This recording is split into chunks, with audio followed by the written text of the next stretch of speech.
महाभारत कथा। महाभारत के युद्ध में अर्जुन के रथ का रहस्य।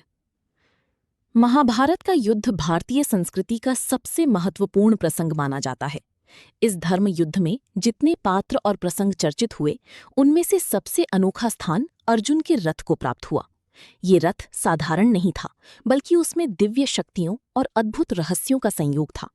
अर्जुन का रथ युद्धभूमि में केवल वाहन ही नहीं, बल्कि धर्म, साहस और आस्था का प्रतीक बन गया। धर्म ग्रंथों के अनुसार अर्जुन का रथ देवताओं द्वारा प्रदान किया गया था। इस रथ पर स्वयं भगवान श्री कृष्ण सारथी थे, जबकि ध्वजा पर हनुमान जी विराजमान थे। ऐसे संयोजन ने इसे अद्वितीय बना दिया। युद्ध के समय ये रथ अर्जुन की आत्मविश्वास, विजय और धर्म की रक्षा का आधार बना। कहा जाता है कि अर्जुन का रथ इतनी शक्ति से युक्त था कि कोई भी दिव्य अस्त्र उसे पूरी तरह नष्ट नहीं कर सकता था। उसका ध्वज, जिसमें हनुमान जी का निवास था, शत्रुओं में भय उत्पन्न करता और मित्रों को बल प्रदान करता। क्यों बने भगवान कृष्ण सारथी? अर्जुन का रथ सबसे विशेष इसलिए भी था क्योंकि इसके सारथी स्वयं श्री कृष्ण थे। जब पांडवों और कौरवों ने युद्ध की तैयारी की, तो श्री कृष्ण ने दोनों को विकल्प दिया। एक ओर उनकी सेना और दूसरी ओर वे स्वयं बिना शस्त्र उठाए।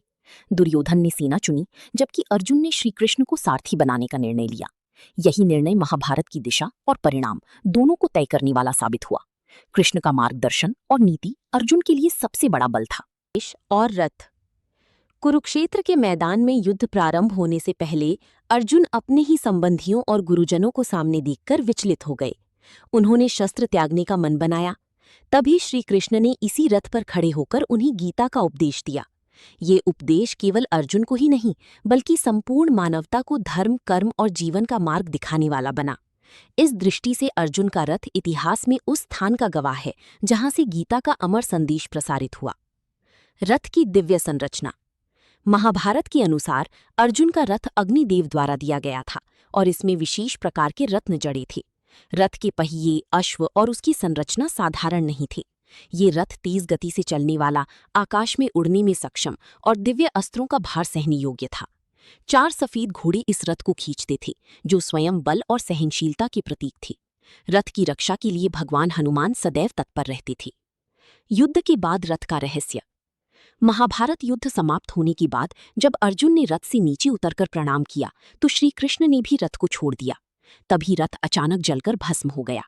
कृष्ण ने समझाया कि युद्ध के दौरान इस रथ पर कई घातक अस्त्र छोड़े गए थे, लेकिन उनकी उपस्थिति और हनुमान की शक्ति के कारण रथ बचा रहा। जैसे ही कृष्ण ने उसे त्यागा, वो अपने मूल रूप में लौट आया और नष्ट हो गया।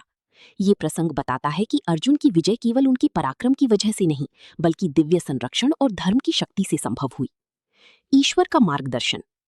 अर्जुन का रथ महाभारत में केवल युद्ध का साधन नहीं था, ये धर्म और अधर्म की संघर्ष का प्रतीक था। कृष्ण का सारथ्य। ये दर्शाता है कि जब जीवन का मार्ग कठिन हो, तो ईश्वर का मार्गदर्शन हमें सही दिशा देता है। हनुमान की ध्वजा। शौर्य और अडिग साहस का प्रतीक है। गीता का उपदेश मानव जीवन में कर्तव्य और धर्म की पालन का आधार है। रथ का अंत। ये संदेश देता है कि भौतिक वस्तुएं नश्वर हैं, केवल धर्म और सत्य ही शाश्वत हैं। जानी क्या है मान्यता। महाभारत युद्ध में अर्जुन का रथ सबसे खास इसलिए था क्योंकि इसमें मानव, देव और ईश्वर तीनों शक्तियों का संगम था। ये रथ धर्म युद्ध का साक्षी बना, गीता का उद्गम स्थल रहा और विजय का आधार भी। आज भी जब महाभारत का स्मरण किया जाता है, तो अर्जुन के रथ को केवल एक युद्ध वाहन नहीं, बल्कि आस्था, धर्म और जीवन के मार्गदर्शन का प्रतीक माना जाता है।